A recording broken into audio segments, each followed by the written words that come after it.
Welcome to How We Heard It, the podcast about music, pop culture, movies, and more, with your hosts Wayne Bledsoe and Chuck Campbell. Hello, everybody. This is Chuck Campbell with Wayne Bledsoe and John Baker. All right, Wayne. This week you picked the topic. Why don't you tell us what it's about?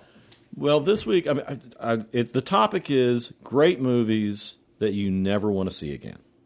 Okay. And I broke it down. You're normally the person that breaks into categories, and Yes, I I'm am. normally chaos on mine. Right. But hey, you're throwing my words back.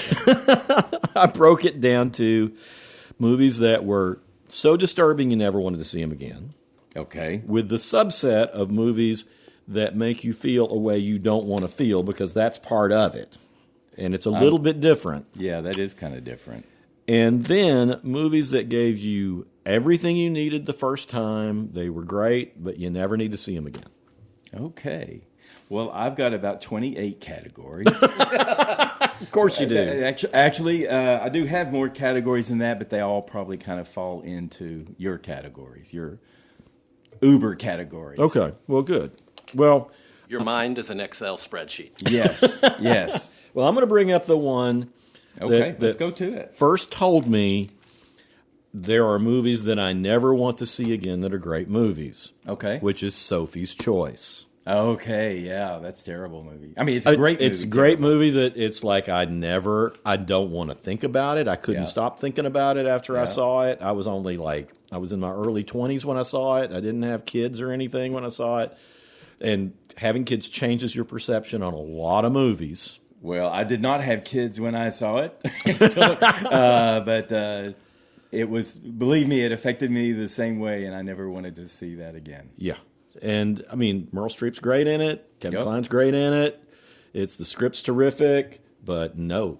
Was that her first movie? No, it wasn't her first movie, I don't think. But I think Okay. she was, I think her first movie, I'm not sure what her first. That's all right. I But think that The was French her Lieutenant's first big- Woman was her first big movie. Oh, okay. All right.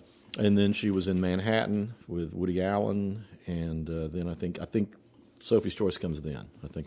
Well, how do we want to do this? Do we want to do spoilers? Because otherwise we're going to be pretty vague through this whole thing. I mean, at this point, would it be a spoiler to say what was so disturbing about Sophie's Choice? Oh, come on.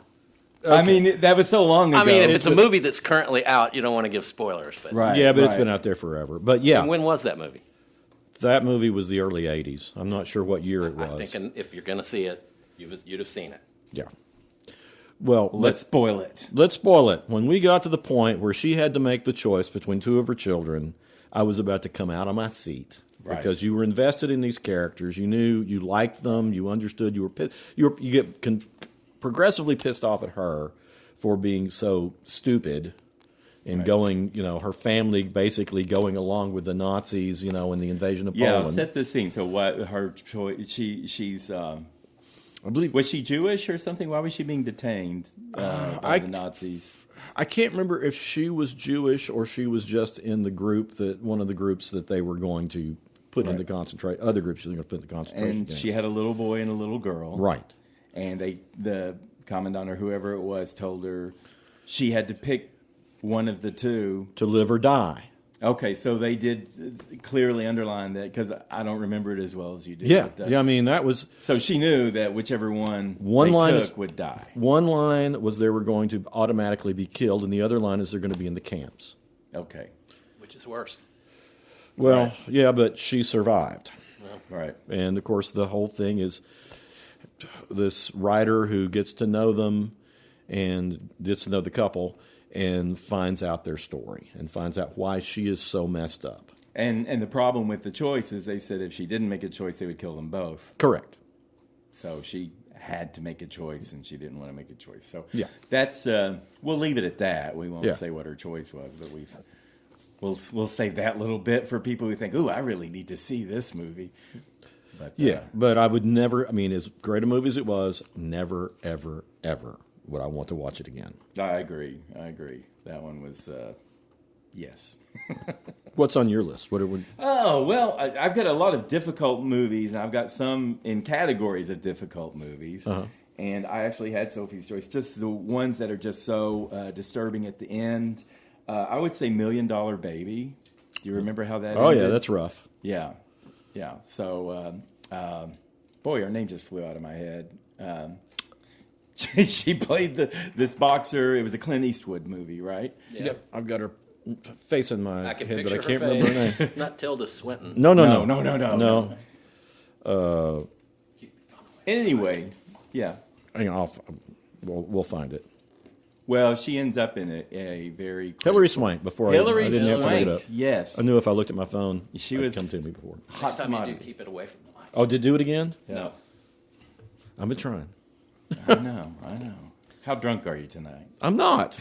I'm having Dr. Pepper. For goodness high sake. on Your caffeine. Dr. Pepper. Nothing's in my Dr. Pepper but Dr. Pepper. Okay, all right. I'll trust you on that. At least so so I far. had Sophie's, not Sophie's Choice. I did have Sophie's Choice too, and $1 Million Baby, and there are a lot of like kind of comedies that end up with deaths and everything, but you kind of move on. It's like like the old Southern movies, like Steel Magnolias. It's like, okay, someone dies in that, and it's really sad, but their laughter is still to be had. But for me, the big one from that that was hard for me was Terms of Endearment. Oh, yeah, that's on my list. And that's because the death was unexpectedly, it wasn't an unexpected death, but it was just an unexpectedly emotional toll for me when I saw that. The thing about that movie is if you've lost somebody to cancer, and I've lost 2 people to cancer, and this was around the time that my sister had cancer died from it. That was the most realistic depiction of not only somebody with cancer, but the effects on the family. Yeah. It was very effective in how it affected everybody differently. Right. And Shirley MacLaine was fantastic. It was Deborah Winger was the daughter. Right. And Shirley MacLaine was the mother, and it was very well acted. Jack Nicholson is in it. Jeff Daniels. And Jeff Daniels is great as kind of the clueless dad who who does realize her husband, the clueless father, Deborah Winger's husband. Yeah. And then they have 2 kids, right? Yeah. And he was kind of clueless, and Shirley MacLaine just became this, mother wolf dog guarding her daughter and everything. And I mean, it had so much frivolous comedy and such. And Jack Nicholson was great. It's just kind of this wild diversion for Shirley MacLaine's character. But when it just circled around to, okay, this is what's coming, and you're braced for it, and then I just wasn't ready for it, and I don't want to see it again. I don't think anybody could be ready for it. That was the thing, is it was so real, and you love these characters. Right. And that was part of it. And she gives the son is very angry. Yes. And the little girl was young. Yeah, she was real young. But the son was old enough to recognize what was going on, and he's real hateful in it and angry.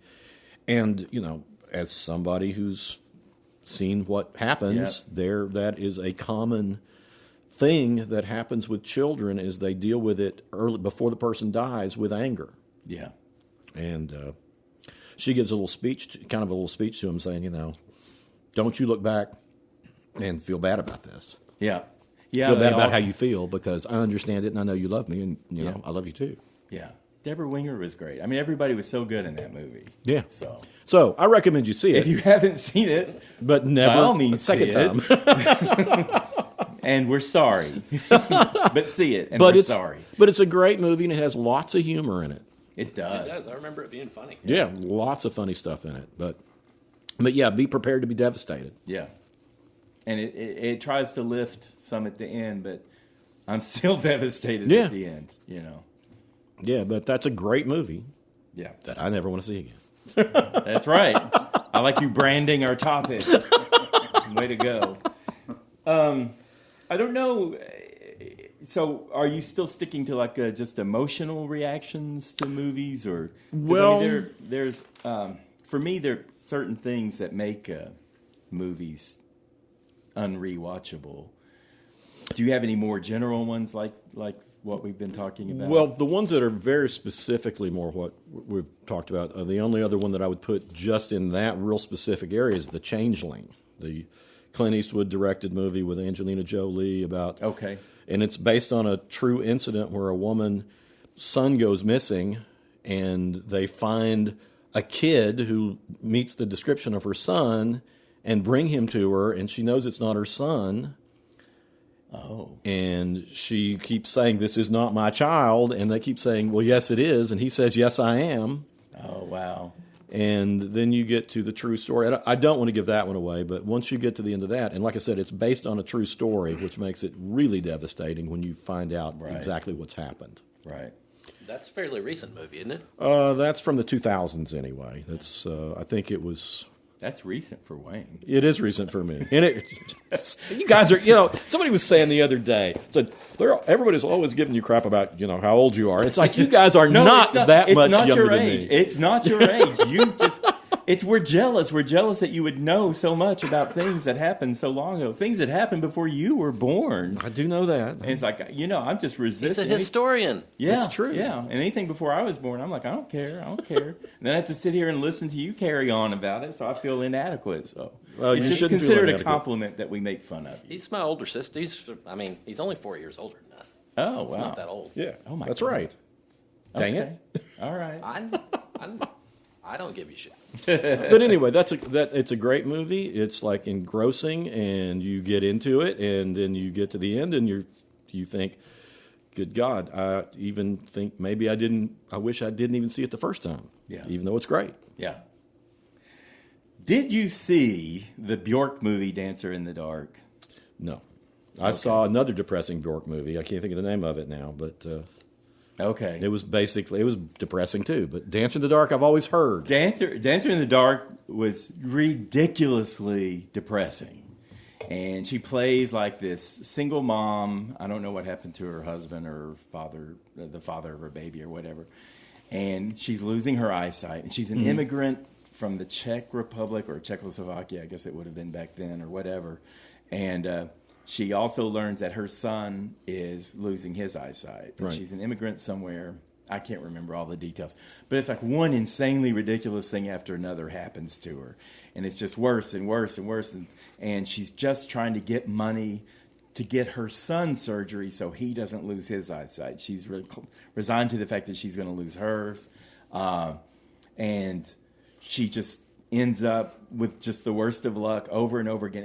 And her escape is like a Hollywood musicals. So she's always singing musicals and everything to lift her spirits and all that. And she's like working for this family who they're exploiting her. And the guy, I don't know, she ends up getting robbed. And she ends up in prison on death row for something she didn't do. And she's not going to be saved, and then they think they're going to save her, and they.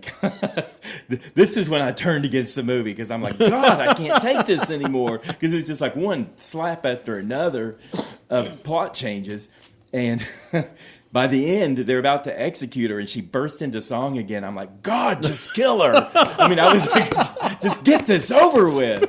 But Put me out of my misery. Exactly. Never mind her misery. Yeah, exactly. Oh, yeah. Let's just end this because she was like, going to be hanged and all this. Oh and my gosh. It's just like, please stop this. And then afterward, I was like, okay, that was a pretty good movie, but I am never going to sit through that again. And she was good because I didn't know how she was.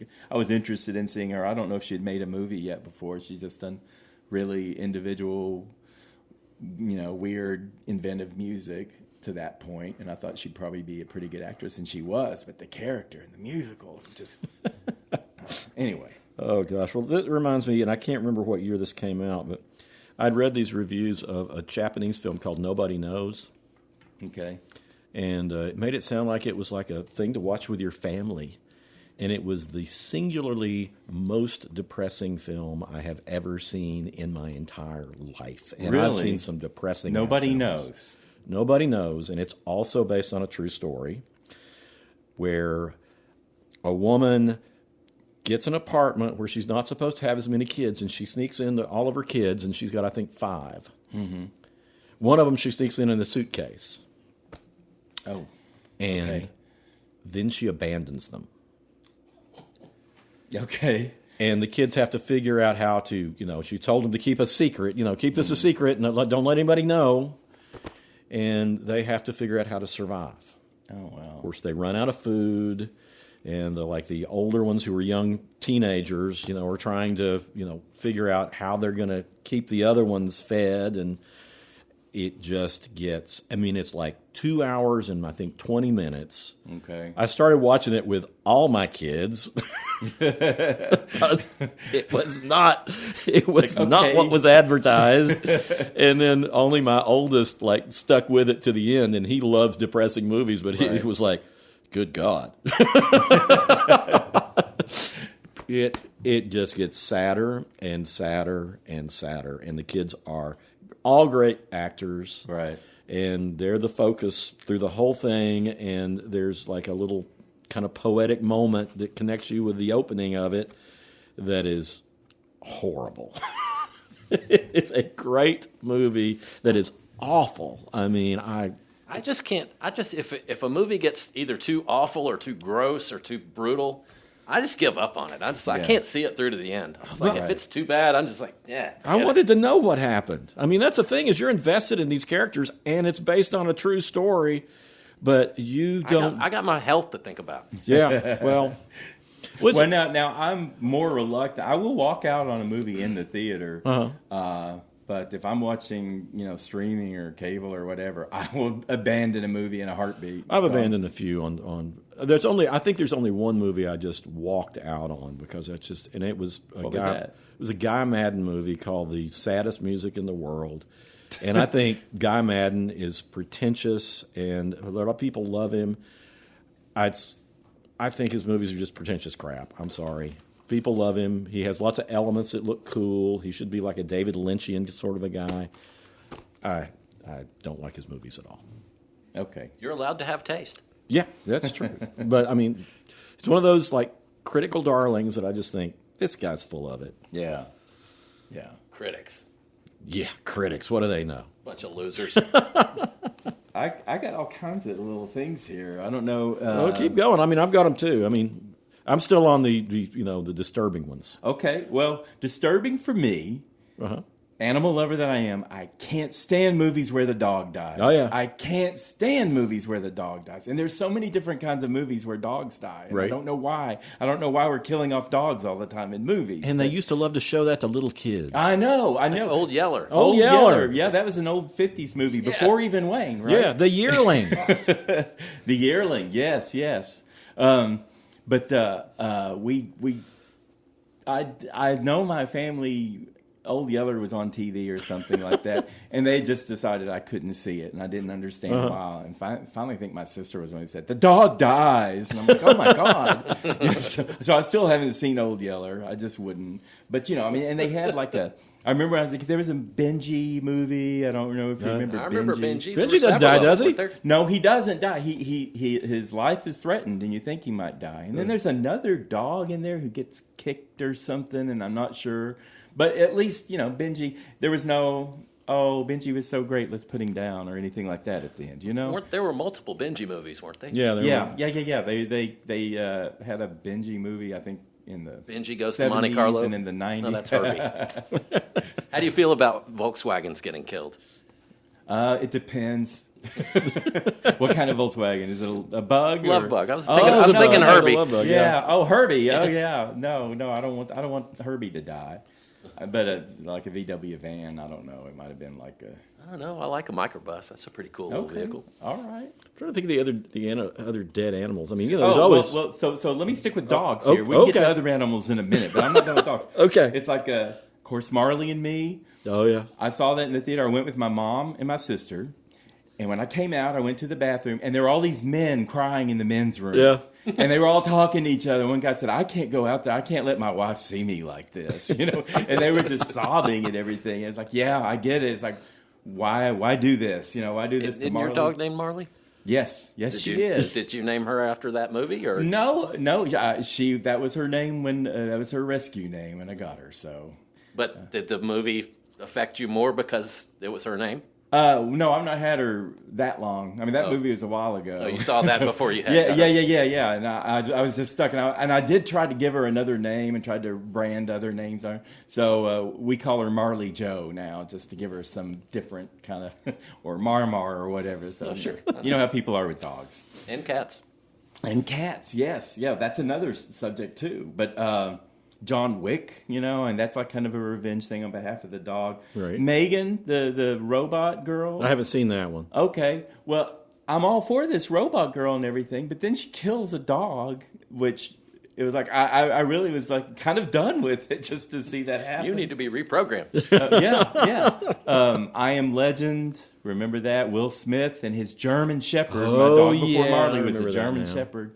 Best friend.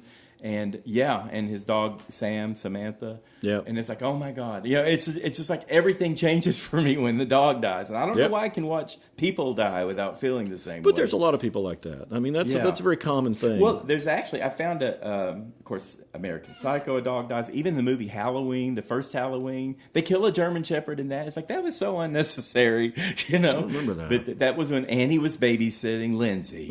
And it was Lindsay's house, and she had a dog and Lester. And there's like a joke because Lester's always barking, and Lester was barking because the killer was out and about, and they didn't realize that, Annie and Lindsay.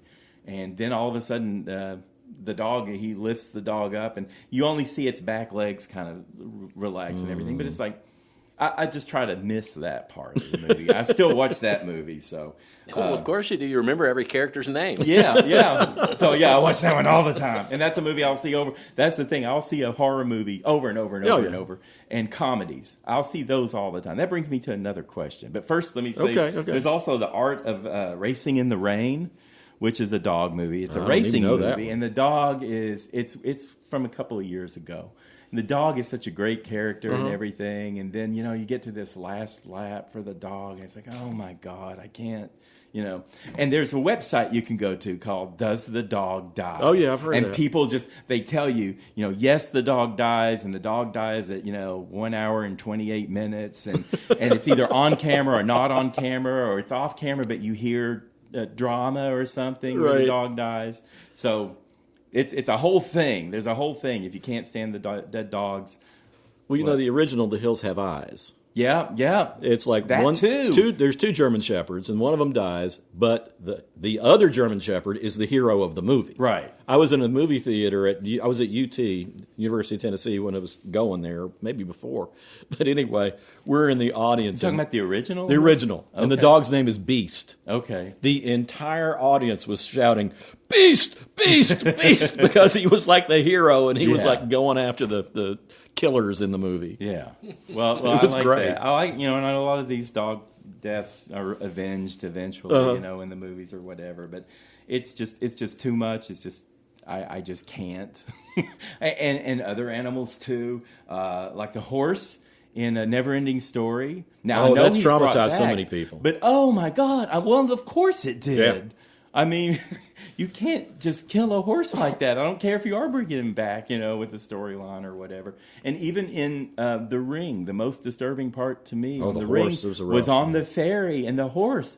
And not just his death, the setup to his death, all the tension to that, and then what happened and the way it happened, and then what happened that killed him. And oh my God, it's just like, just go back to killing people. See, you remember that? Oh yeah, that was a very, and I love the movie because it's very atmospheric. It's a great horror film. It's like blue, tense, and all that stuff.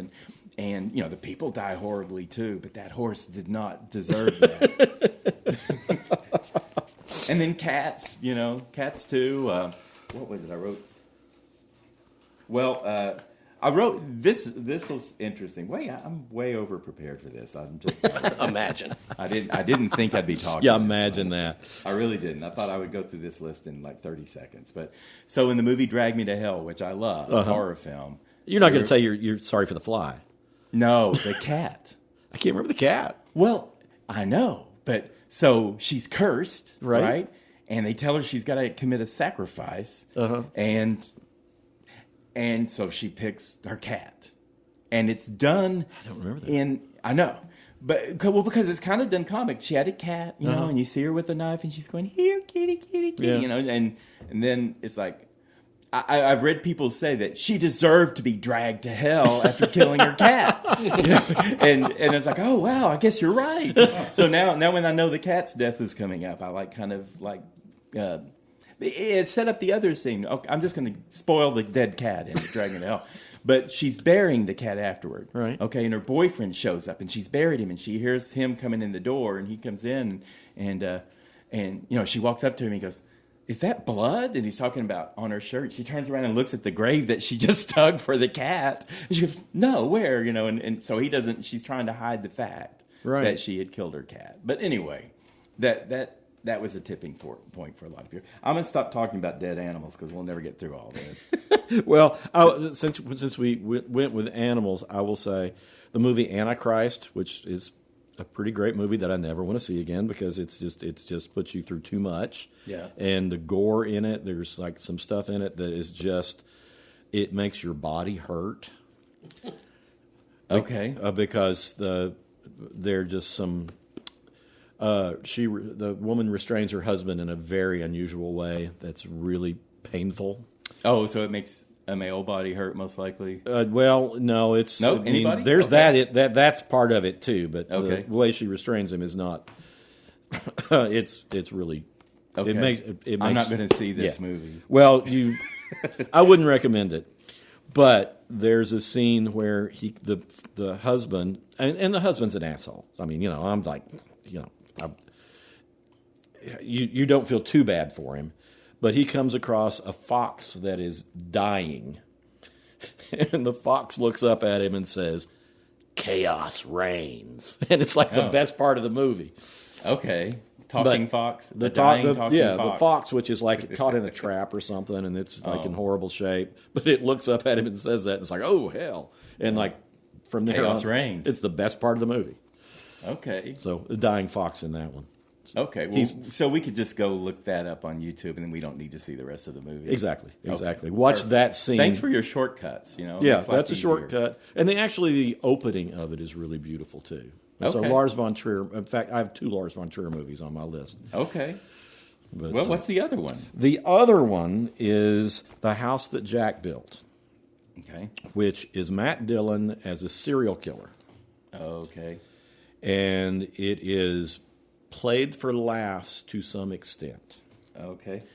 And that falls into 2 categories for me of it's so disturbing. There's a scene where he hunts a family, which is really disturbing. Oh, I don't like children dying. And there's a child in this. Okay.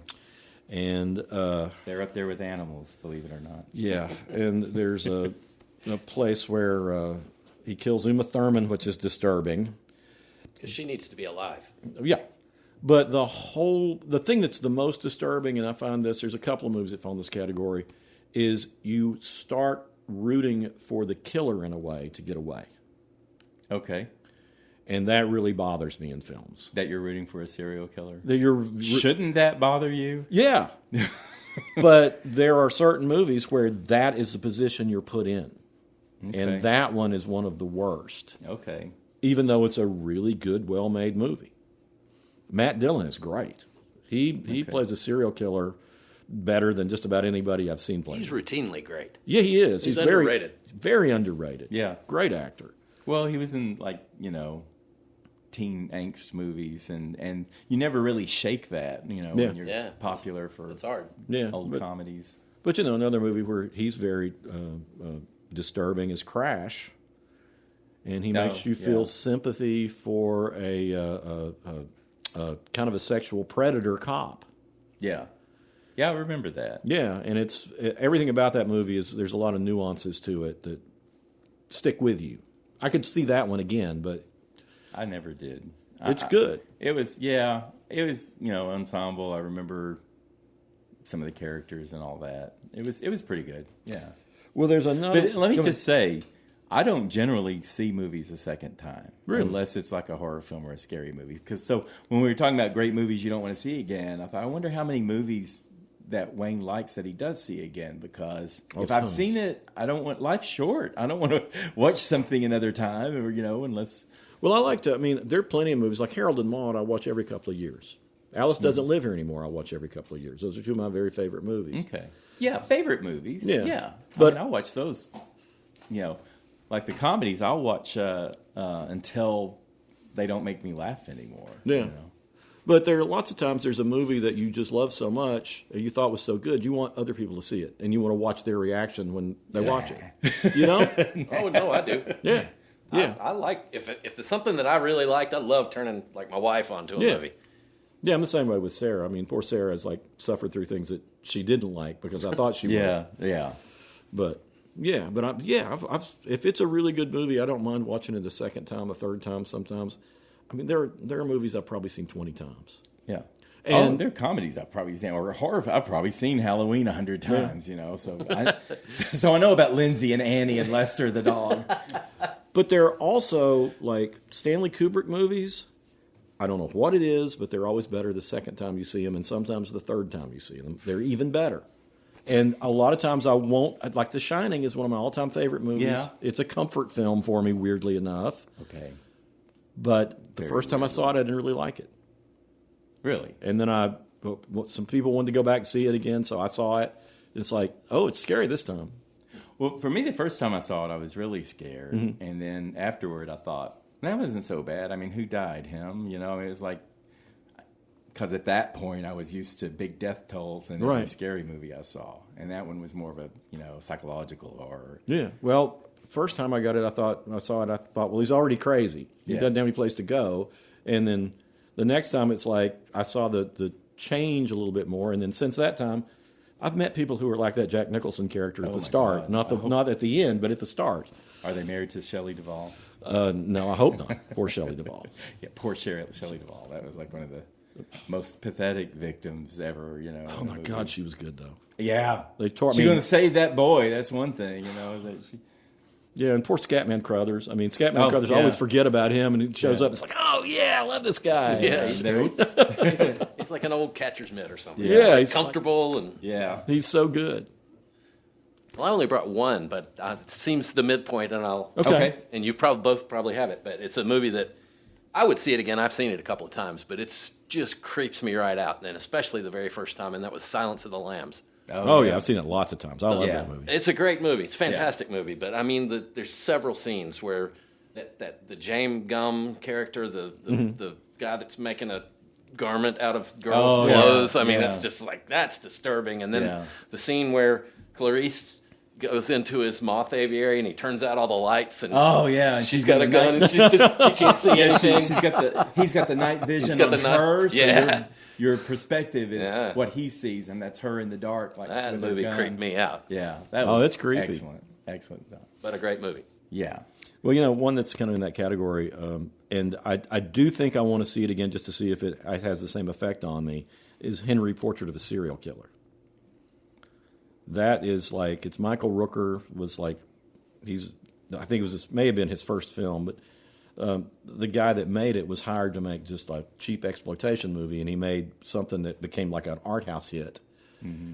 And it's very cold, and you get to a point where it's very, very loosely based on Henry Lee Lucas, who is the guy that supposedly killed Adam Walsh. Okay. And he turned out to be one of those guys. It was Otis Toole and Henry Lee Lucas. And they made up all these things where they pretended to kill all sorts of people. Nobody knows what you're talking about. Well, they were famous serial killers in today, but it turned out that Henry Lucas was probably making up most of the stuff. Oh, because he would like get out of jail and go like show them, take basically field trips, to try to find the bodies of the people he supposedly killed. And they finally figured out this guy just likes doing this stuff. Right. That's chilling because I think that's pretty accurate, for a lot of them. But in that movie, they have a scene where they have taken a video camera for the home invasion where they're going to kill these people.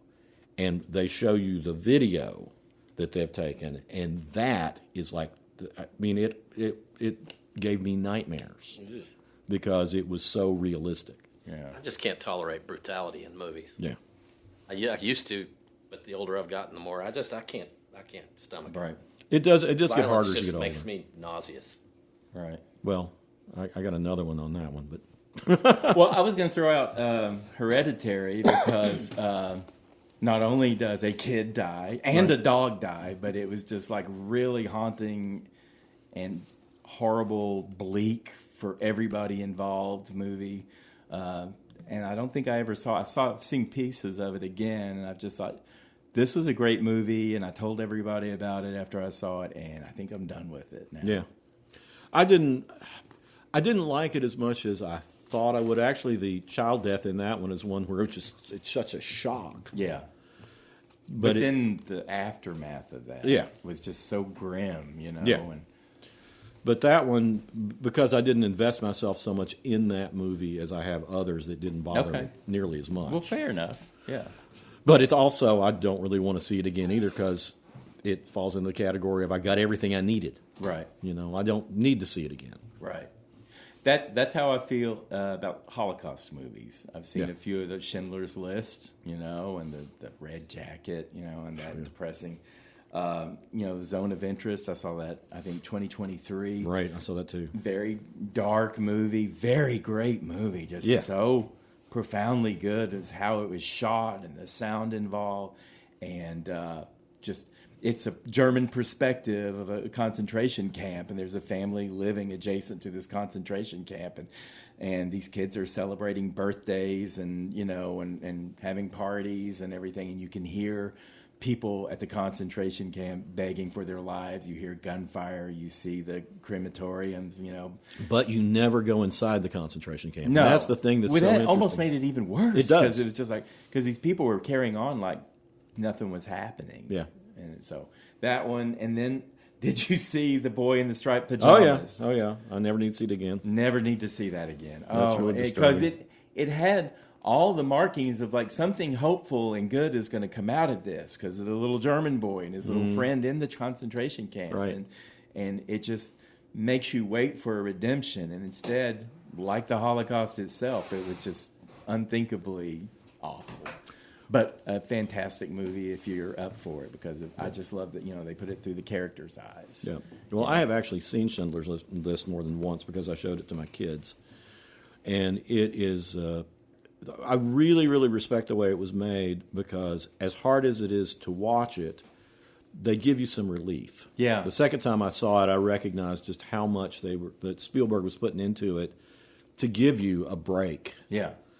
And there's little moments of humor. They're very small. Yeah. And there's moments of, okay, this makes me feel good.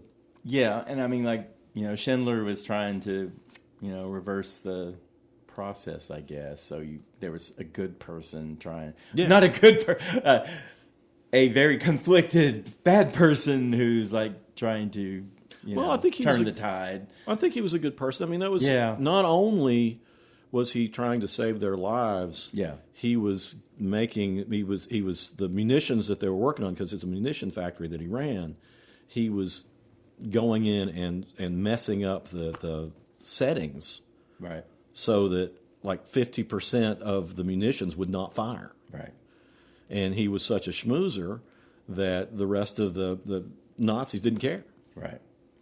But ultimately it's too grim for me to It's very grim. Well, try Shoah. I mean, that was on my list for the Holocaust movies. Shoah is, I think, Shoah? Shoah.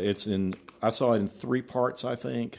It's a long documentary about Auschwitz and Poland. I mean, and there's no archival footage. It's all interviews with living people. And it's amazing. Yeah. But it's also devastating. Yeah. But, I mean, people should watch it for sure because... It's important to see and know all of this stuff. Right.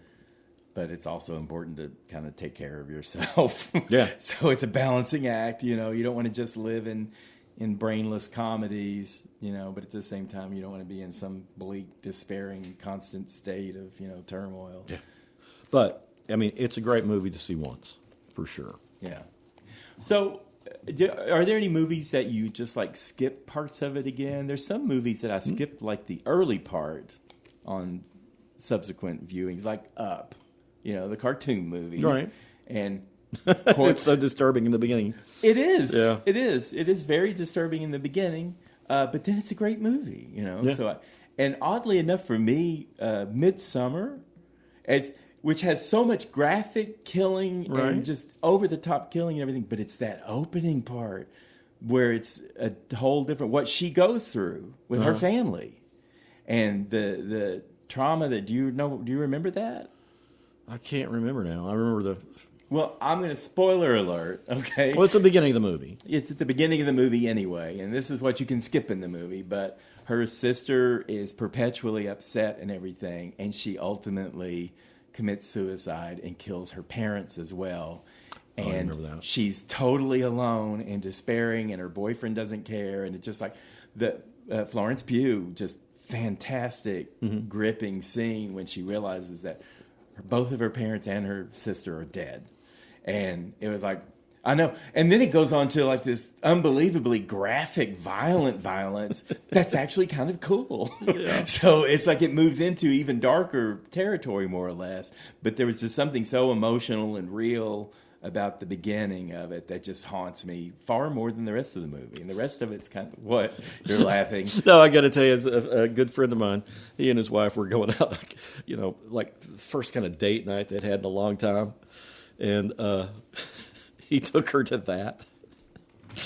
And, oh, no. Oh, my God. I thought we had him over for dinner not long afterwards, and I thought they might divorce over that movie. It was like she hated that movie so bad, and she was so disturbed by the whole thing. Right. Well, it took me a while.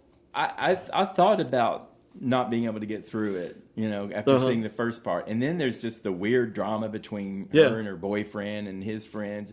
And so your mood kind of changes to, oh, he's a jerk, Right. And so it takes your mind off that. And then they go to Sweden, so. Well, it's in the whole folk horror genre. It's very much like The Wicker Man. Yes. Very much like Harvest Home, back from the 70s. Both of those are from the 70s. But, yeah. Folk horror. I can speed on here. Okay. I also don't like rape. I don't like rape in movies. Yeah, it's rough. The Accused, Jodie Foster on the pinball machine. Yep. And, she was a mentally vulnerable person, and just that. Let's see what. Kids. Chloe Sevigny. She's, spoiler alert, it's like kind of 90s kid culture, teenagers. And she was this girl who just found out she had HIV, and she's looking for the guy who I guess gave it to her, or she might have given it to her, or whatever. Some other guy drugs her, and she passes out, and then another guy rapes her, possibly. And I've never rooted for someone to catch HIV more than in this movie. It's like, I hope her rapist at least got HIV. But it was just so bleak, that whole movie was. And then Precious, oh my God, what that girl went through. She had to... her dad had been raping her, and she had 2 kids by her father, and he also gave her STDs, maybe HIV. I think it was HIV. And then her mom also. Her mom is jealous at the relationship she has with her dad. Yeah. So, it's rough. That's when I would have turned off. Yeah. Yeah. What's funny about this, my daughter, who likes depressing movies even more than I like them, she's seen Precious several times. Oh, has she? Yes. What's appealing about it? I don't really know. I mean, Precious is one I would only watch one time. I thought it was really good. Yeah. It took me someplace I'd never been, but I don't want to ever go back. But she and I have watched Requiem for a Dream twice together, because that's probably her favorite. That's good. That's good father-daughter. Oh, yeah, God knows. Nice bonding movie. Yeah. But, that's a movie that most people say they would never see again. And when you watch it at the second time, you appreciate, it is extraordinarily depressing and extraordinarily bleak. There was some spirit, though, in Precious. Precious is Gabrielle Sibodeau. Yeah. And there's something about her that does kind of save, all the other horrible things. Well, I think just because she's a character that you were so hoping she gets out of where she's. For her, it's like this kid, no one could go through worse, And I don't know that the ending is hopeful or anything, but it's like, but you. Oh no. No, but you like her so much. Yes, yeah, she's definitely likable, and she's kind of like the Jodie Foster character, and she's sort of just vulnerable. You know? So. Yeah. Well, on the subject of movies with rape that I won't watch again, there's a movie called Irreversible. Okay. And it's a Gaspar Noé film, and his films are always a challenge. Okay.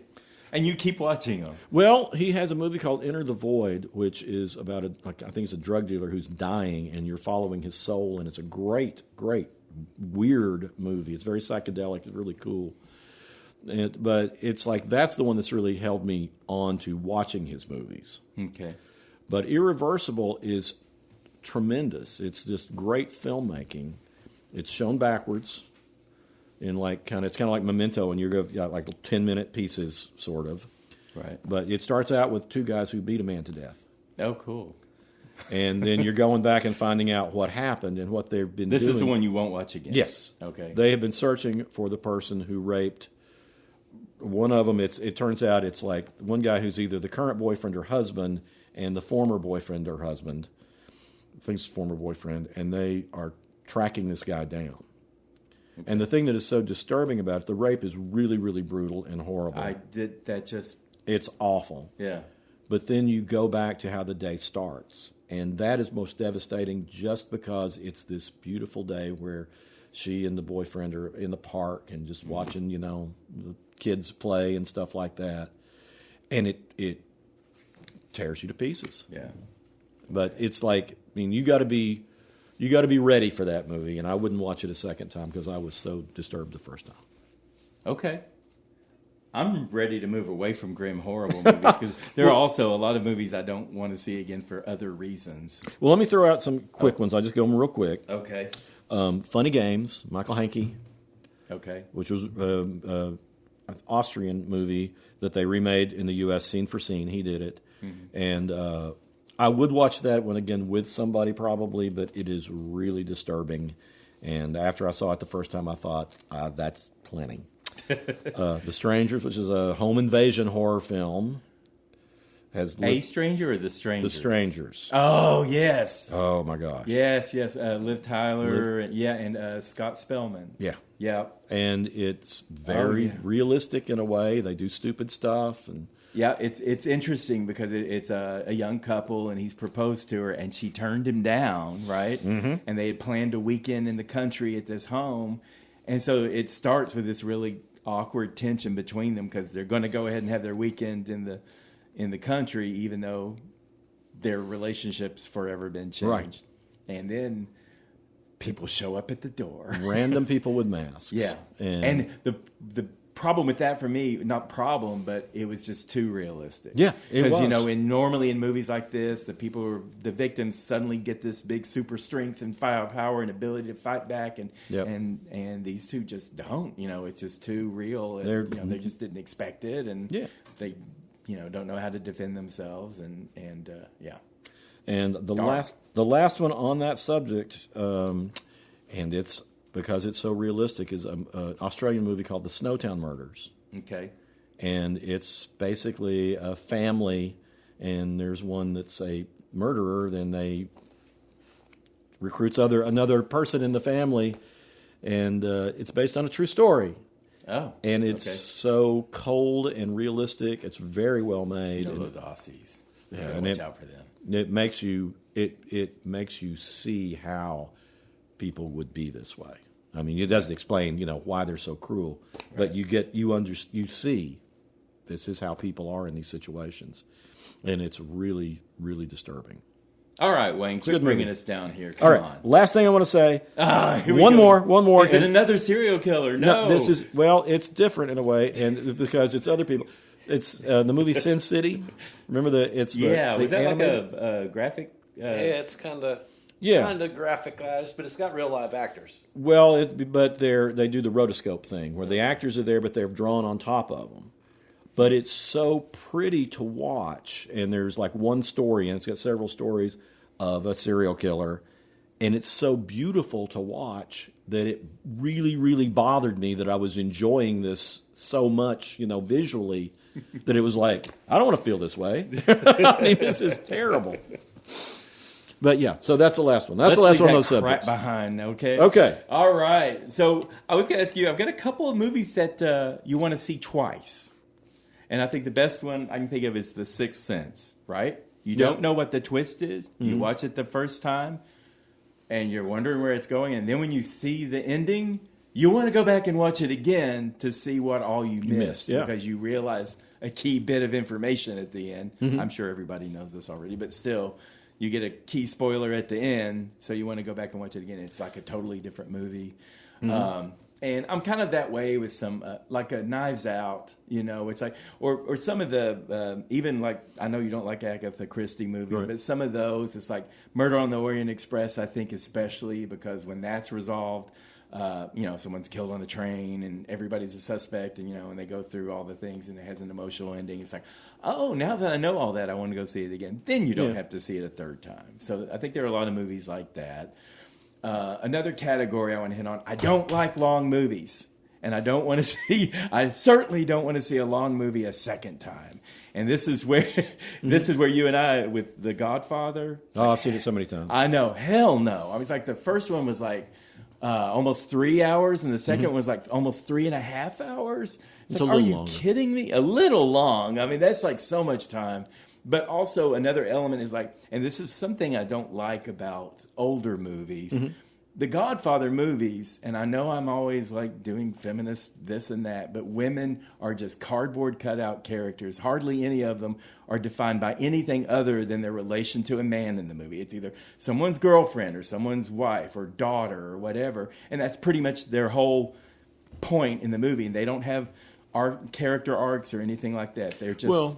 Yeah, that tends to be the and case. I know that's how it was back then. So right, and in gangster movies in particular, I will tell you there's a movie called The Krays about the Kray brothers, and the female character, the mother in that, is one of the strongest characters. And good. Well, yeah, I know there are exceptions, but in general, movies back then, especially any kind of crime movie or anything like that, it's like, you know, women are just plot points. You know, they don't really contribute anything other than an emotional tugging point for one of the male characters. And I don't like that. And I don't like that for 3.5 hours when I've already seen it before and it was 40 years ago. Yeah. So anyway, and stuff like, you know, Titanic and Lord of the Rings and stuff like that. I just Magnolia. I loved Magnolia, but it was long. It just kind of drug on for me. I rewatched Magnolia not too awful long ago, and it doesn't hold up as well. Does it not? Okay. No, and I mean, first time I saw it, I loved it. Okay, but I mean, that guy, Paul Thomas Anderson, I still think his best movie is Boogie Nights, which does have a lot of strong female characters. Yes, it does. Yes, I appreciate that. I just want half of the population to be adequately represented by characters who have three dimensions, you know, and that's what I don't like about those old movies where it's just guy, his wife, guy. And I remembered hearing when I was a kid, and I didn't get it at first, but there was an actress, I don't even remember who it was. She said, "I never want to just play the wife in a movie." Yeah. And I was like, "Well, what's her what?" You know, and then I thought about it. I was like, "Oh my what God. else could you be?" Yeah. Or well, can you play the daughter? How about the mother? You want to play the mother? You know, so the nurse. Yes, the nurse. Yeah, short secretary. Yeah, the femme fatale, you know. But and also the movie Boyhood, Richard Linklater. That took 20 years to film it. Yeah. So because the characters actually age. Yes, exactly. He hired a couple of kids, including his daughter, but the boy who was like 6 when they first started shooting it, and they periodically shot it for like 12 years, and he grew up to like 18 or 20 or whatever in the movie, and it's just like a family drama, but it was a really innovative, ambitious movie because you see the kids age, and you see, you know, his parents, Patricia Arquette is his mother, and Ethan Hawke is his father, right? And you know, so you see I think they're divorced from the get-go. Maybe, I don't know. They're split early on. Then she gets another man, and then that goes south. And you know, and so a lot. It's interesting to sit and watch these people literally age as you're watching the movie. But one, it's too long, and I think that he was just committed to having like 20 minutes from this year, 20 minutes from this year. Yeah. But also, not that much happens in this family. Well, see, that was one of those movies that it's like I was so excited to see it, and I read such good reviews of it. Yeah, and it's like, man, this is gonna be great. And you watch it, and it's like, you spent all these years on this movie. Couldn't you have thought of better script here? Yeah, because it was just kind of like, a family, you know, and it's like the kid. And his previous movies are so idiosyncratic and all over the place, and this one's just kind of it's a great idea. Yeah, I just thought it was to me it was a real disappointment. People love it. My girlfriend loves it, but I just thought, you know, does she watch it again? It's like I think she's watched it more than once. Okay. I mean, guess, I don't know. I might like it better if I saw it a second time, but I'm not I didn't like it. That's the thing. I mean, I think that's a different. Like I say, life's too short. If I've already seen a movie, why the hell am I spending a couple hours to watch it again unless it makes me laugh? Oh, hell, Chuck, I read books I know, you read books a second time. Who on earth does that? I can't imagine. People used to do, a lot of people used to do it. I've read Slaughterhouse-5 probably 5 times. Oh, wow. Confederacy of Dunces, I've read it at least 3 times. I read that one. I did read it. That's hilarious. Yeah. That's what I mean. That's the thing is I can always read it and I can always laugh. We're running short on time, but I wonder if I can throw one more thing out here and just ask you what you think about it. Sure. Okay. Are there movies you won't see now because of the people involved? Yeah. An example of this might be Mel Gibson. Like, you saw Braveheart, he was great in it, and then all the racism and the Nazi stuff and all that, and it's just kind of like he creeps you out and you don't really want to see it again. And other people, Woody Allen. No, that's the big one. And I loved Woody Allen movies, and I won't watch them now. I can't watch them now. They don't... Would you watch a new one by him? Because I stopped watching new ones by him. I was against him before you were. we used to have that discussion all the time. I was thinking, no, this is not real, and no, I believe it. Right. But, Woody Allen I can't watch. Yeah. There's some people I give a break to, like Hugh Grant. I know he's a jackass, so it's really hard to watch him play charming guy. You know? I never liked Hugh Grant. But in the Dungeons and Dragons movie, which is a funny movie, he's actually the bad guy in a goofy way. And it's like, okay, it kind of works there. Everyone from like Jenny McCarthy, who's like anti-vax or whatever, it's like, she's just doing a comedy. What? And it's like, I don't have to agree with people politically or anything like that to still like their movies. But I can't watch Harry Potter now because of J.K. Rowling. Well, I mean, that was one of those. I mean, she's one of those that when it all started, I thought, well, she's really kind of getting a bad rap. She's trying to make a real point here. Right. And then it got worse. Let's explain. So there's been, for years now, we've had really in-depth conversations about the trans community. Right. And, they're trying to get understanding, and there have been a lot of difficult conversations and uncomfortable conversations as everyone's trying to understand and move forward. And you have to have those conversations. So in the beginning, I don't remember exactly everything she was, but this is kind of like some people are like, well, I don't know how I feel about trans women competing against cis women in sports or something. Just kind of like, okay, people are talking about that. Let's talk it out. Let's. Yeah. Well, at the outset, but she got crazier. Yeah, that's the thing. Is at the outset, basically, what she seemed to be saying was, a trans woman cannot have the same experiences that a woman who was born with, the parts that she thought she should have could have. And I think that's legitimate. And, and there were a lot of people who were just like... She's what they call a TERF, a trans-exclusive radical feminist. Mm-hmm. And it's like, these are feminists, but they exclude trans women from their realm and don't think that they're... But, I think there's a lot of people out there who I think try to make everything the same. As everybody has a different experience, and she can't possibly know what it's like to be a woman who was raised up in a man's body or a boy's body, and they can't really understand what it's like, to get their first period or have to have the disadvantages that girls have sometimes. So that point I get but then it's like, so what? It's like I guess what I'm saying is that the original questions and things that have been discussed and talked out and talked about, and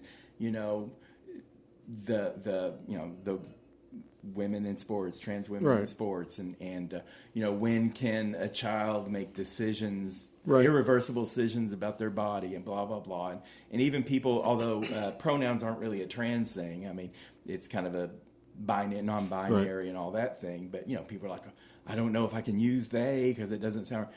But she always doubles down and takes it a step further and a step further and a step further, and now she just sounds like a crazy. She does now, and I think she like fighting last year, I think it was, or 2 years ago. They were trying to have make it a hate crime to in Scotland if you hurt a trans person. She was fighting that. So it's basically she's just laying them out and like, let's just. And it's like, you know what? Screw Harry Potter and all that stuff. And all the kids that were in the movie, you know, she's gone after them because they won't defend her. Right. It's just getting so and I like the actors and everything. Yeah. It's like, my life, I've seen the movies. I know the little stories. They were nice escapism, but I can't watch that. Well, see, I don't have a problem watching those because to me it's not, I mean, those movies are much more than her. Yeah. Well, they are, but it's her story, and I just can't stand patronizing her in any way. But, I mean, that's what I'm saying. Right. It's like, I mean, I can watch a Mel Gibson movie, even though I despise Mel Gibson, because, I mean, if he's playing a bad guy. right. It's the same with Tom Cruise. Tom Cruise is like, I don't really like him, and there's something just cold and hollow there, but he's always in good movies, you know, so I'll watch it. Well, I can watch him play an asshole. I mean, I can play that. I can watch. Somehow he always seems like an asshole in a movie, even Yeah, if he's yeah, not playing one. I don't know what it is about him. But yeah, I mean, Victor Salva. What about all the great movies by Scott Baio?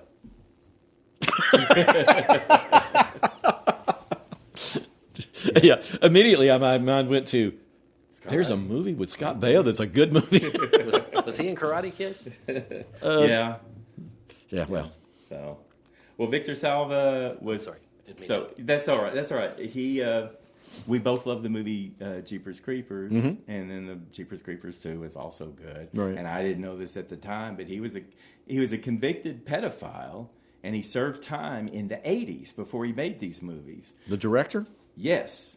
Oh, I didn't know. And I know, see, and it's like, but I love the movie, you know, and so, and then it's like, well, what do you do? It's like, that was in the 80s. He's not been convicted or charged with anything since then. So 40 years of not being charged or convicted of anything. He paid his time.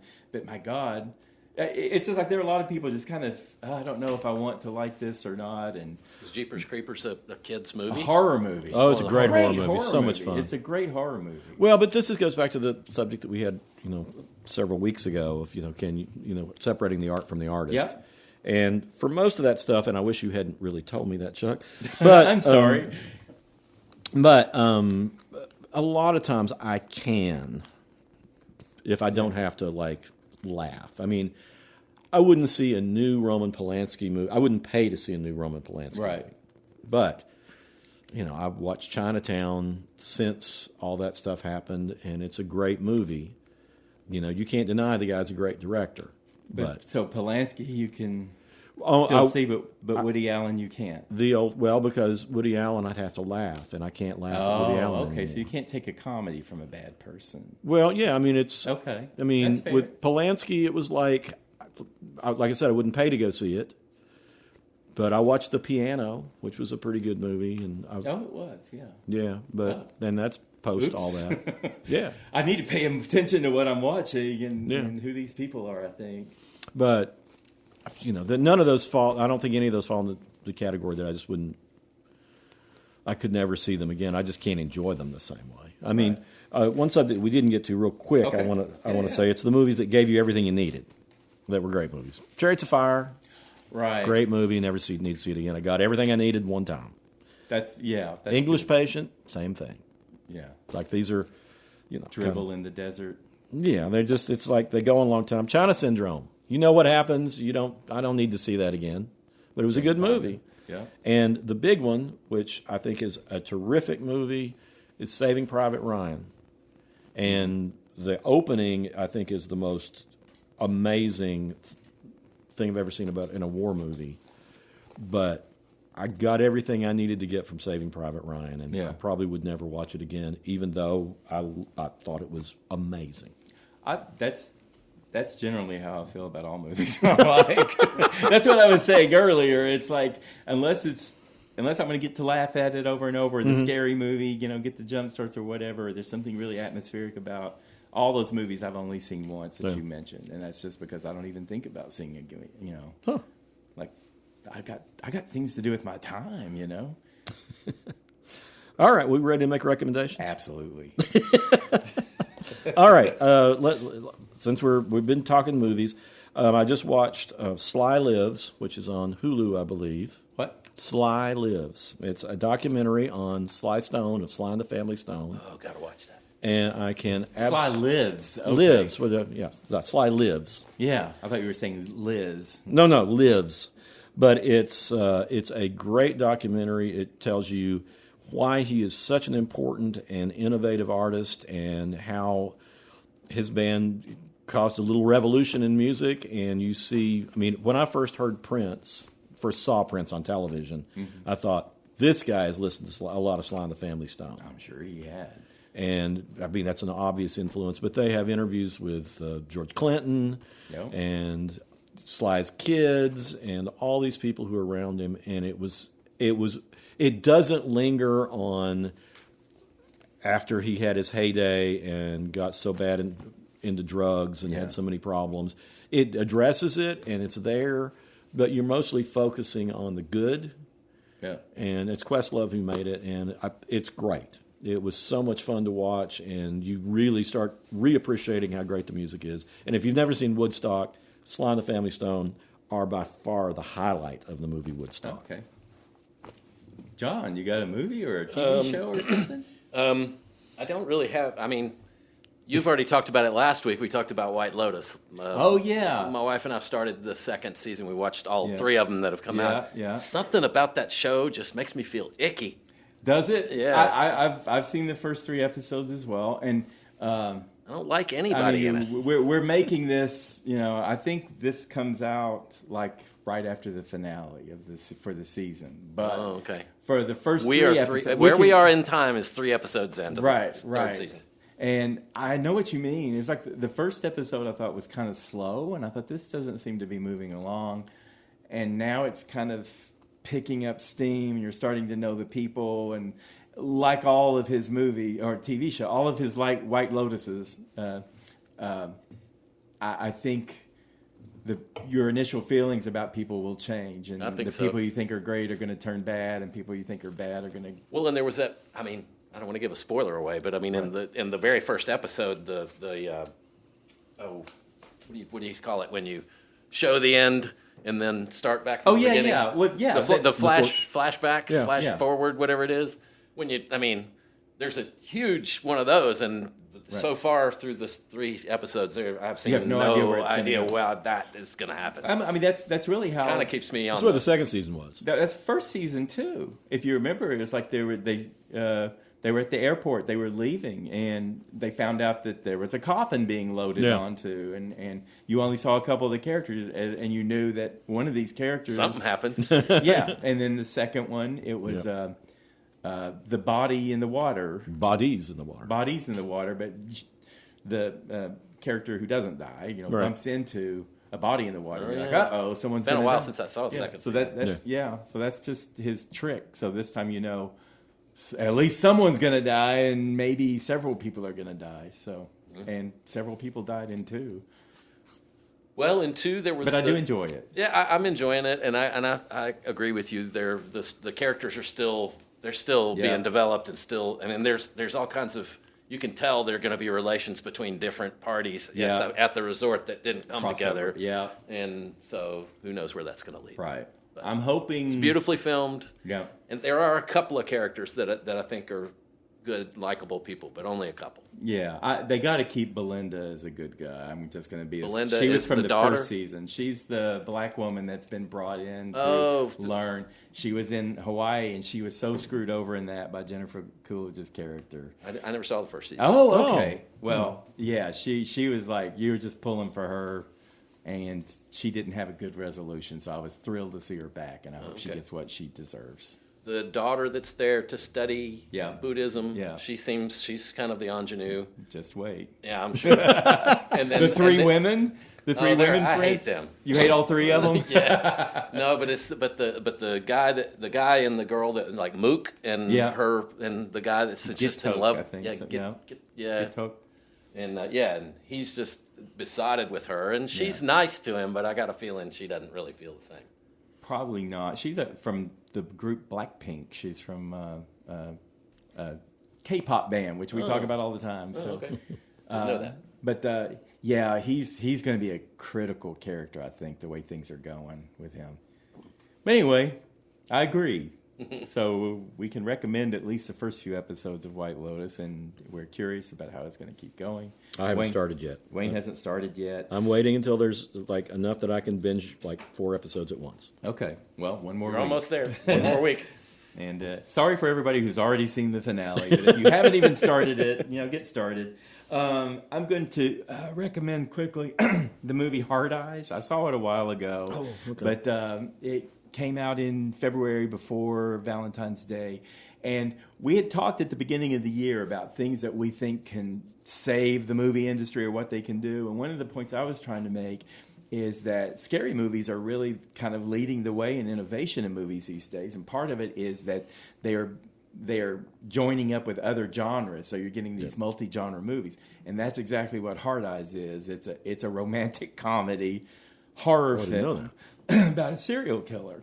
And I think Olivia Holt and Mason Gooding play the couple. And they're not even a couple. So they have this meet cute, which is real funny. It's set in Seattle.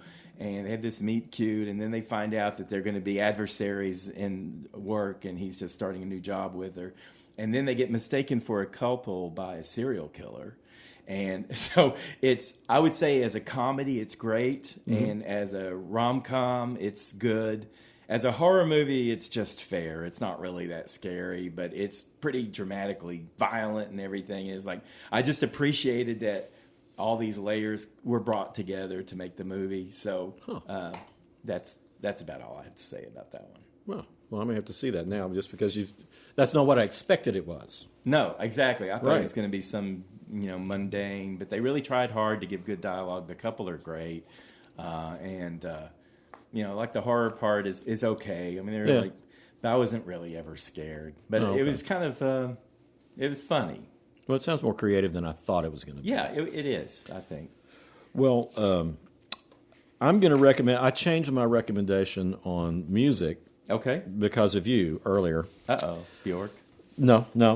I'm going to recommend... You just need to look up a song. It's Jay Clark with his song, Jesus Loves Dogs Too. Oh, okay. Because when you talked about people coming out of Marley and Me with grown men crying, I had Jay on after my evening show one time, and this song, I mean, it's a great tearjerker song.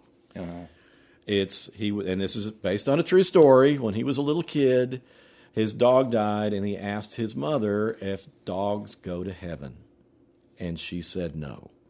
Oh man! And he was devastated. So he has this song that is a tribute to all his dogs. Yeah.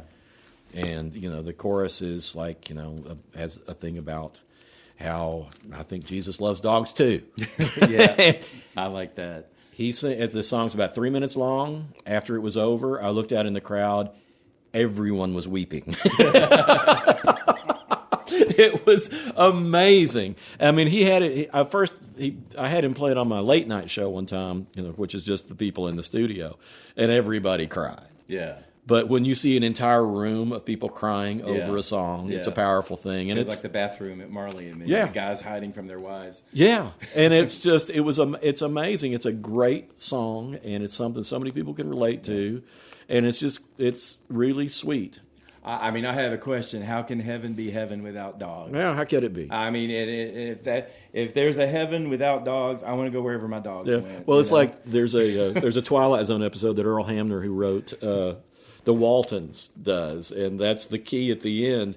Is like the old guy dies, and he's going into there's this path, this guy guarding it, and says, "You can't bring your dog in here."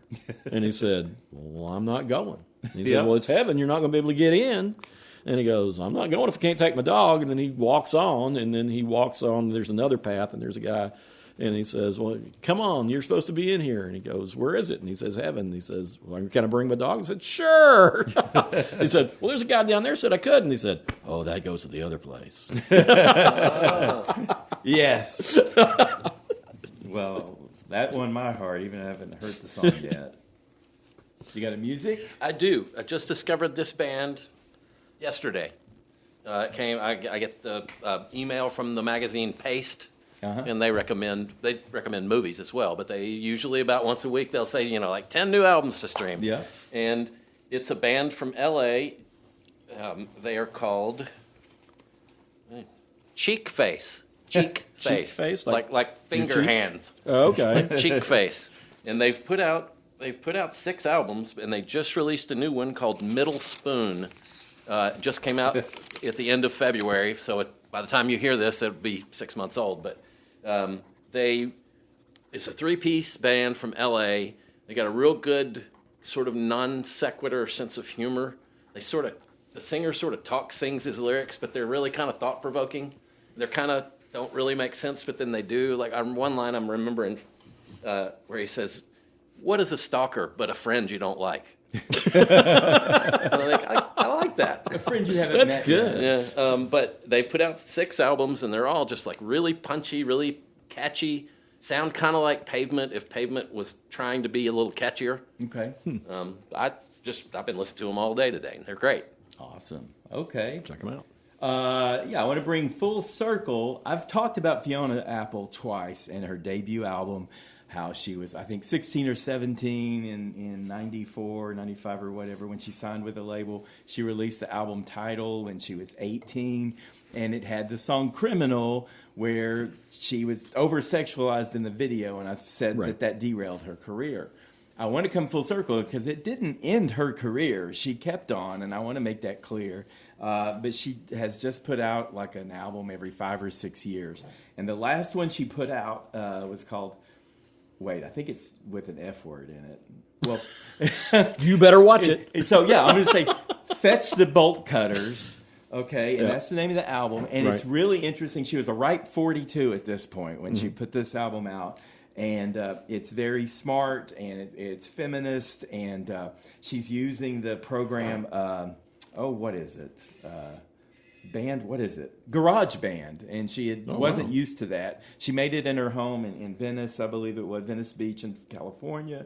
And there's a lot of percussion in it and found instrumentation. She didn't really know how to edit or anything as she was going along, but it's really creative. And like I say, it's feministic and has themes of, assault, but it's smart and it's funny. But the problem is it came out in April of 2020. Oh, wow. Which was boomtown for, the pandemic. And I loved it. It was one of my favorite albums of the year. But everyone was so distracted at anything that came out then. You were just like, whatever happened, you just kind of moved on. And I heard that, thought, this is great, and I hope I don't have, COVID.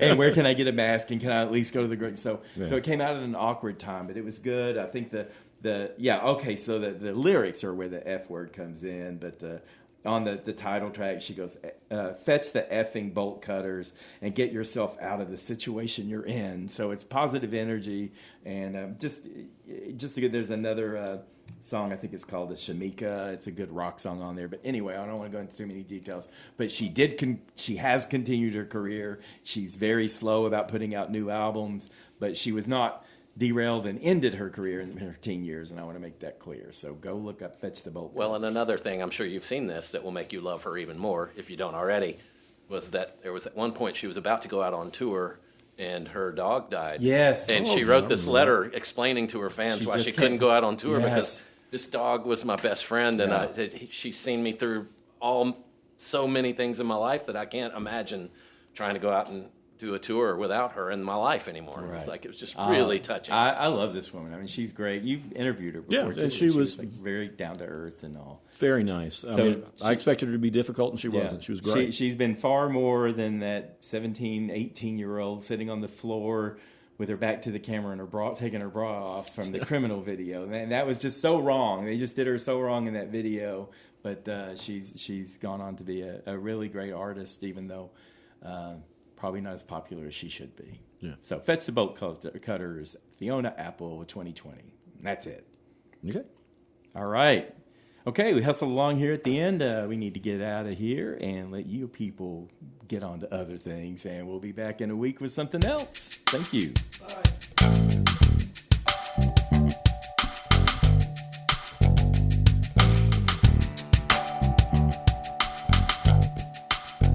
You've been listening to How We Heard It with Chuck Campbell and Wayne Bledsoe, a podcast about music, movies, art, culture, whatever it is that's on their mind.